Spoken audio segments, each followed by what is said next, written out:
விபத்தில் இல்லாத செய்தியாக்கி அவன் எல்லா தப்பையும் நன்மையா மாத்திரங்கிறாங்க. தனத்தை தங்கமா மாத்திரங்கிறாங்க.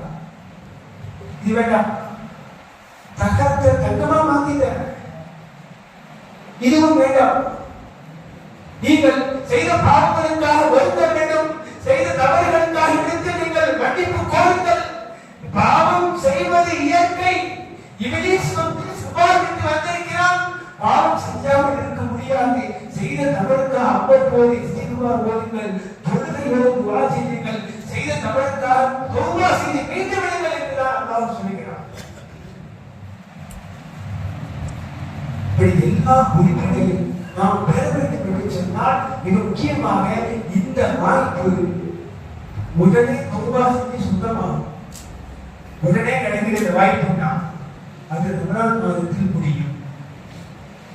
இன்று 2 ராத்திரி 2 பகல் இருக்கு நினைக்கிறேன். இப்போது கெட்டு போகவில்லை. இந்த நிமிடத்திலிருந்து நான் தௌபா செய்து இஹ்லாஸோடு தக்வாவோடு அல்லாஹ்வுக்கு பிடித்தமானவனாக வாழ வேண்டும் என்று ஒரு வழியை கிடைத்தால் இந்த 2 நாட்களில் வாய்ப்பு இருக்கிறது. நோன்பு கருதி விட்டால் அதை எப்படி தெரியும்? கலந்ததுங்க நோன்பாயாக இருக்கும் போது மலக்குமார்கள் வாசிக்கிறாங்க. கடல்ல இருக்கிற மீன்கள் உங்களுக்காக இஸ்திக்ஃபார் போகுது. வானத்தில் இருக்கிற அந்த நரகம் மூடப்பட்டிருக்கிறது. சொர்க்கத்தின் வாசல் திறந்து வைக்கப்பட்டிருக்கிறது.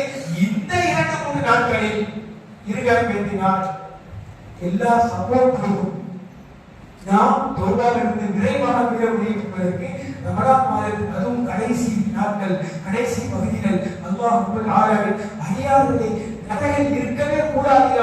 ஒவ்வொரு நாளும் 20,000 அடியார்களை நரகத்தை விட்டு வெளியாக்கிறேன் என்ற செய்தி இருக்கிறது. அந்த செய்திக்கு 2 நாள் தான் டைம் இருக்கு. டெய்லி 70,000 பேருக்கு மேல நரகத்தை விட்டு விடுதலை கொடுக்கிறேன் என்று அல்லாஹ் சொல்லிட்டானே. அந்த பட்டியல பேர் வாங்கினா கூட எல்லாருக்கும் 2 நாட்கள் தான் வாய்ப்பு இருக்கிறது. ஆக உலகத்தில் கிடைக்கின்ற எல்லா வாய்ப்பையும் பயன்படுத்துவது போல் ரமலானில் கிடைத்திருக்கின்ற வாய்ப்பையும் கண்டிப்பாக நாம் பயன்படுத்த வேண்டும். எஞ்சியுள்ள நாட்களை பகலில் நோன்பால் அலங்கரிப்போம், இரவில் தராவீஹ் தஹஜ்ஜுத் போன்ற தொழுகைகளால் அலங்கரிப்போம். நம் உள்ளங்கள் பரிசுத்தமாகும். நிச்சயமாக சத்தியமாக அல்லாஹ்வுக்காக நாம் எதையும் செய்ய துவங்கிவிட்டால் அல்லாஹ் முழுமையாக பரிசுத்தப்படுத்தி நீ பரிசுத்தமடைந்தால் நீ தான் வெற்றியாளர் என்கிறான். அந்த வெற்றியாளர்கள் கூட்டத்திலே நம்மை சேர்த்து அல்லாஹ் அருள் புரிவானாக.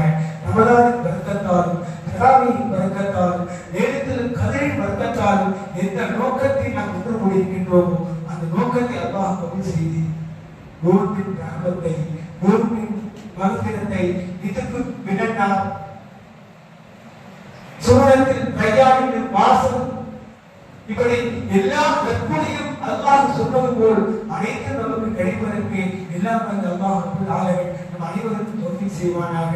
வாஹ் தஅவானா வல்ஹம்துலில்லாஹி ரப்பில் ஆலமீன். அஸ்ஸலாமு அலைக்கும் வரஹ்மத்துல்லாஹி வபரகாத்துஹு. இன்ஷா அல்லாஹ்.